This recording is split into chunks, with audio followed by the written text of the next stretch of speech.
Welcome to Jimmy James Garage. This is the barn find, or next to the barn find. So let's go over a little history of this car. How this whole process started is I owned a 56 Chevrolet two-door wagon, and if you haven't seen that, go to my channel and take a look at some of those videos. We used to call it Not the Nomad or Not-A-Mad or something of that nature. And so I had that car and I sold it for a whole nother story. When I sold the car, I wanted to do a couple projects. This happened to be one of the projects that I had my eye on.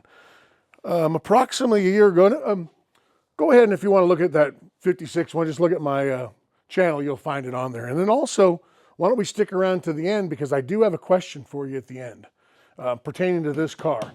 And I need your input on it because my channel's interactive, and so I need your input. So back to this car. Sold the car, had a little cash, and had my eyeball on this car. My son had seen it quite a few years ago sitting next to a shop. So not necessarily a barn find, but right next to the barn. And it was sitting out there, and he sent me some pictures, and we kind of molded over. He made an offer to him, and it was not a very good offer. It was just an offer, because it was sitting there. And the gentleman he worked with was a big cattle rancher, and he's there all the time doing his butchering. And it's Ryder's our son, Flawless Fabrication, and go look at his videos too. And anyways, he sent me this car, this picture. So it's always been in the back of my mind. So about a year ago, got another picture of it. We really looked at it and said, oh, that could be a savior. That car could be saved. And we decided to make an offer. So I went out to the gentleman's house and look at some of the videos here following us as we talk here. I'm going to kind of piece some of this together, and you're going to be able to see kind of the whole deal on this car. And showed up at his house and had cash in my pocket. And he drove kind of a tough bargain. And this is a sentimental car to him. And as it should be, it's original family car. They've owned it their whole lives. And it's been sitting there. And it was a pretty special deal to him. And it just got parked. So it didn't break down, it didn't stop. It just, one of those things over time, it just gets parked. And it sat there. And it has an original paint on it. And I'm going to kind of show you, because I've been working on this thing. And it looks great. It has the original patina. If you can see, we've done our first cut of the paint on there. And I've taken a buffing wheel and, cutting it down with Meguiar's #1. And it's starting to really come back and shine. I haven't got the shine portion of it yet. I just got the smoothing portion at this point. And this car is really starting to come up. That's one of the first things we've done. If you look here, I didn't do the trunk yet. So this trunk down in here has not been done yet. And it's looking good. You can tell it's just never been painted, never been touched. There's a couple other things about this car. It's kind of interesting. So I haven't got this corner yet. So that trunk and this corner has not been touched. I just started on this fender and hood. And then, of course, the front of this thing. And again, this is a 52 Chevrolet. It has a split window on the front, which I really like. I love the grille. I love this little bar here. I've taken the license plate off. Now, that's kind of an interesting story. So the gentleman, I still missed one. I still got to work on it. So the gentleman's name is Larry. And Larry called me up right after he sold it and says, hey, my granddaughter is really sad that I sold the car and wanted some paperwork on it and then wanted a license plate. And I says, hey, we're filming over here. The chicken's crowing. We have chickens running around and all sorts of stuff here at Jimmy James Garage. So Larry called me back and said, my granddaughter really has got some sentimental stuff, really wants the license plates and the paperwork and stuff like that. And, I don't have a much connection to it. So I said, well, could I keep one of the plates? And he said, yeah, that would be fine. And, any of the paperwork I'd love to send off would be great. So 90% of the paperwork I just sent back. I didn't send the owner's manual back, and he was good with that. We had a long talk about it. And then so we sent a plate back to her. And let me show you. So I did keep one of the plates. Kind of cool here.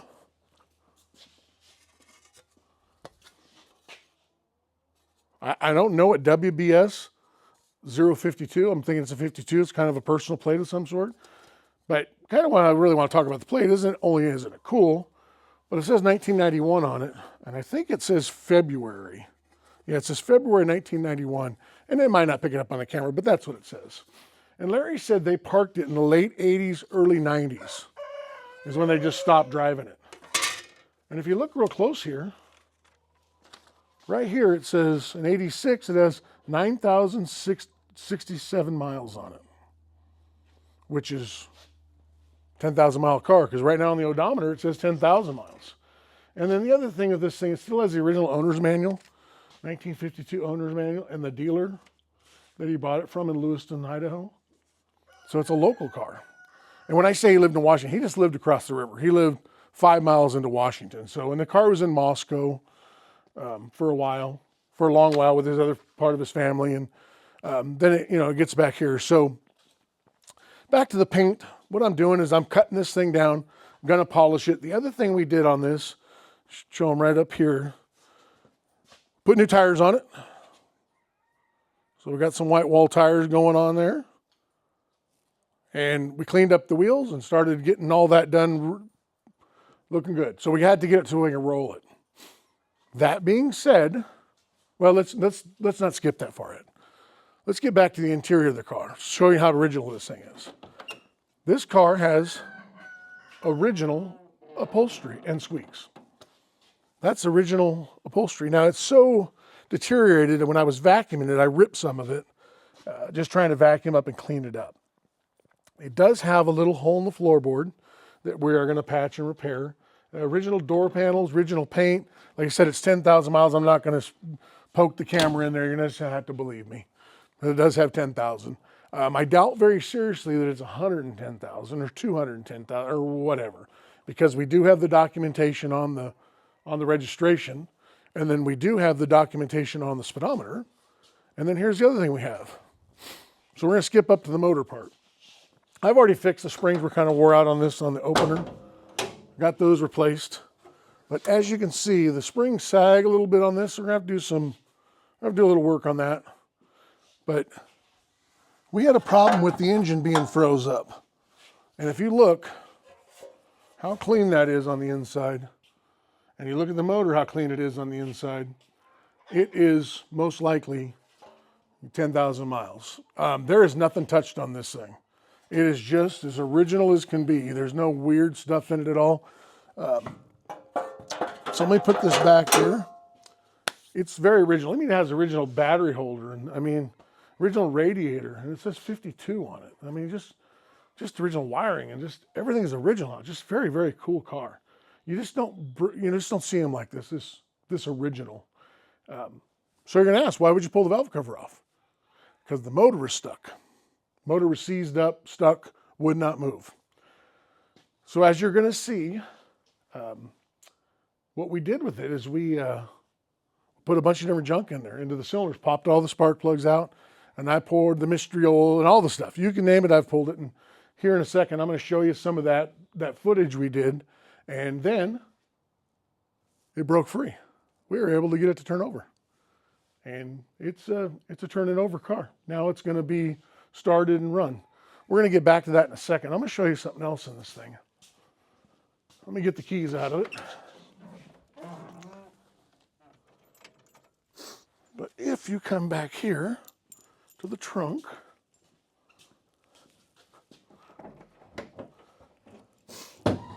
so it had the original mat in there. It does have a little surface stuff, but it's all solid as a rock.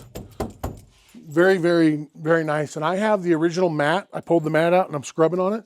We also have the original spare tire around here somewhere.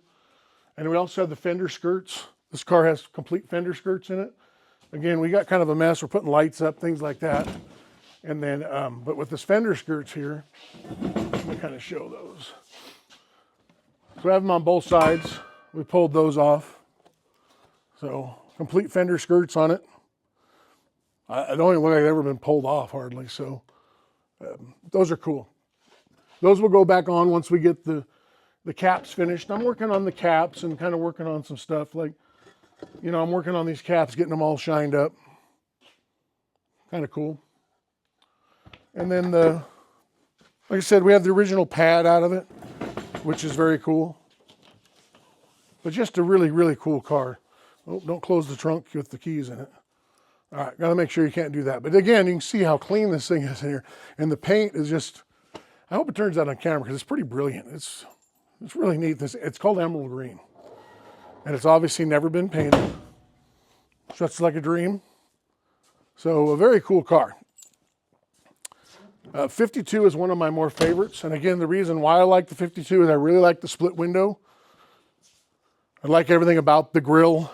I like the way the skirts are on them. I like that chrome piece down in front of the front wheel. I like the side chrome on them. I just like the way they look in 52. They look excellent. So again, you're gonna follow along here. I'm gonna show you some footage of us unseizing that motor. Well, there we go. We totally filled each cylinder where it's kind of coming out. And you see some of that red stuff from the,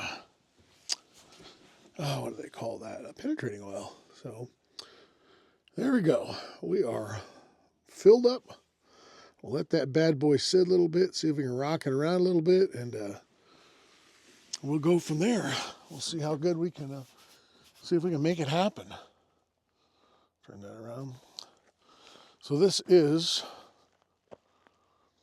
our 1952 as we get her going here. So welcome to another edition of Jimmy James Garage.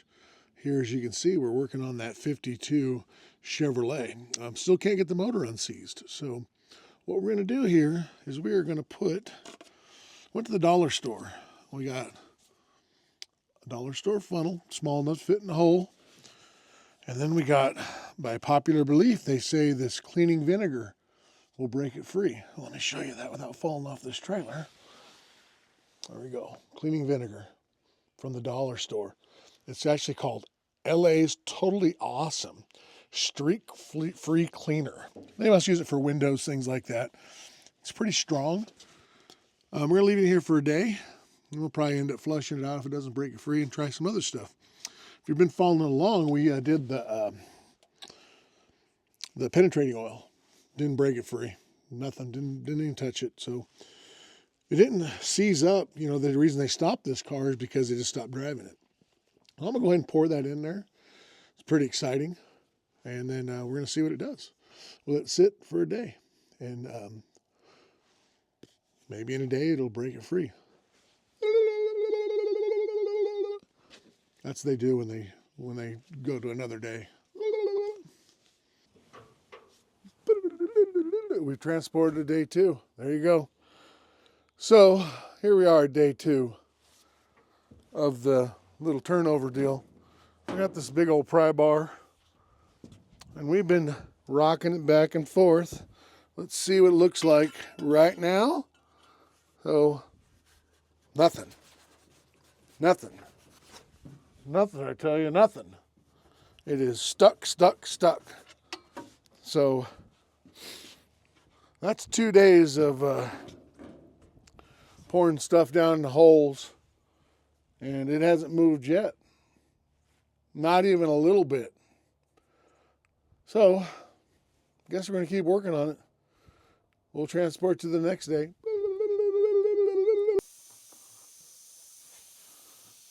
Well, honestly, I don't know what day it is. It's been a lot. Still trying to unfreeze the 6-cylinder. Just doesn't want to unfreeze. I don't know. But we're going to try some apple cider vinegar. I was told that's the ticket now. So I'm going to pull out all the different juices I've put in it, if you've seen. But we have all sorts. We've got the cylinders pretty much full, and we've been rocking it back and forth, trying to get it broke free. And oh boy, then we're going to do a little, pretty cool, huh? Day 475, or week 2 or whatever. Here we are. We've been breaking this motor apart, trying to get it to turn over, trying. I've put all sorts of stuff down that cylinders, and I put apple cider vinegar, and apple cider vinegar is the last thing I put. I just went underneath it with a pry bar, and it turns over. Now we can turn it. Had to get it up in the air and get it jacked up, but I'll have my assistant here, my cameraman, come around here, and he's going to look underneath there and show you what we pried on. So what you're gonna do is you're gonna pry on the flywheel against the edge of the bell housing, each tooth at a time. And you gotta go, I went back and forth each side and got it to wiggle, and all of a sudden it moved. And it moved, and it's turning over, and now we're gonna be able to fire this thing. It took me like 2 weeks. As you've been following along here in this video, it's taken me a long time. Go ahead and tell me what you use to free engines up. Have you ever freed a 216 or what you've ever freed up? I wanna hear all about it because, man, like I said, this video has been going on for a while here, and it's free. It's free, just like subscribing is free too. All right, we're back. Hope you enjoyed all that, us, prying on it and pouring a bunch of junk in it and talking about that and the next day and stuff. Just kind of the thing off Wayne's World, just having fun. We enjoy that stuff, makes it fun. Okay, so my buddy Donnie, big shout out to Donnie. Donnie, hope you're watching. Donnie said put apple cider vinegar in that thing. And that's what we did, apple cider vinegar in there. And my dad says, stop rocking the car around, go underneath, take a pry bar and try to get one little tooth and just get it to wiggle a little bit. Because what it'll do, if it wiggles a little bit, and if that apple cider vinegar ends up working like you think it's gonna work, those piston rings are gonna free up a little bit. And sure enough, that was the answer. So down in the comments, tell me what you use to unfree engines. I would love to hear that. But that's what unfreed it. That's apple cider vinegar and prying it on. And we let it sit for quite a few days, probably 3 or 4. I didn't put it on the calendar. But it sat there for quite a while. And a little wiggle here, a little wiggle there. All of a sudden, I just saw it. I was underneath there just kind of prying on the tooth of it without trying to, break a tooth or bust my knuckles. And it moved. And I went, oh, I'm onto something. So I slid the creeper to the other side and moved the other way. Slid the creeper to the other side, moved the other, and then all of a sudden, it just went free. It's amazing how well it went. So that brings me up to the question. The question is, and I want you in the comments to put down what you think. 216, I think it's like, let's look how many horsepower it is. This owner's manual actually talks about it. So if you get into these owner's manuals, they actually say how many horsepower there are. These owner manuals are cool. No implied warranty, but okay, so here we go. We got piston displacement in cubic inches. The standard is a 216.5. With a manual, with an automatic, it's 235.5. The ASE net horsepower rating is 29.4. What a freaking beast. And to the 235 with the automatic, it's 30.4. And then it's got the firing order, 153.624. It's not 184.36572. Some of you guys will know that. And the maximum brake horsepower, wait for it, 92 horse. This thing, we're thinking about taking it to the drags and setting records with it, with the 92 horsepower. And if you have an automatic, it's 105. I mean, I was underneath there. I don't know if you guys ever seen these, but that little 3-speed transmission 3-on-3 is about that big. I am like, oh my gosh, it's just tiny. So you can tell what kind of horsepower it has. But let's face it, 1952, and it's still going to run. That's what we're going to do is we're going to change the plug, do some wires and that kind of stuff. We are going to get this running. But back to what I want you to answer in the questions. Run that, keep it that way, keep it bone stock, preserve what's there, or come with me.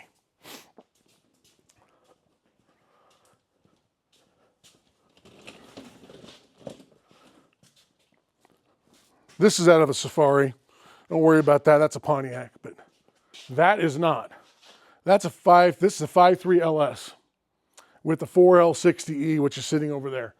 This thing come out of a 2002 Yukon. We have the complete wiring harness with it. We took it out. We're actually gonna put it together. We're gonna use real nice wire looms and we're gonna make it really nice. But LS base, Vortec, whatever you want to call it, 5.3. We have a couple options on that. Do we leave it the ugly setup with the fuel injection, or do you yard that off and put a carburetor on it?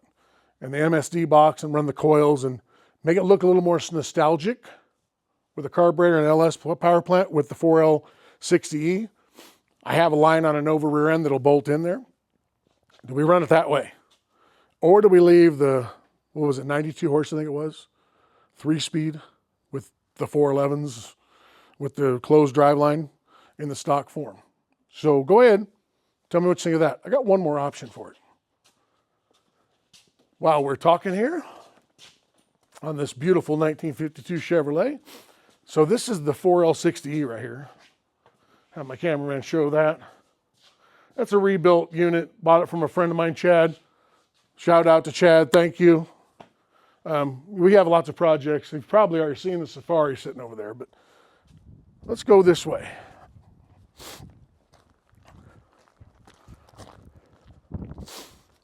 So we could go with this. We picked up this project, the 6.0 LQ4 4L80E. It's a two-wheel drive setup. Again, we can go with that also. So go ahead and down in the comments, let's hear what you think. 92 horsepower, 216.5, 3 on the tree, all bone stock, clean it all up, and drive the wheels off it. 5.3 with the injection or with the carburetor, or we can jump all the way to the 6.0 and we can do the same kind of thing. So I really want to hear what you have to say about all of that in the comments. It'd be awesome. I appreciate it. And so what I'm going to ask you to do right now is like and subscribe. I don't care, whatever you do. But join me on the next one right here. Click on it, and I'm going to see you there. You can click on one side and you can see my channel. You can click on the other side and see me, and I'll be waiting for you. Have a great day.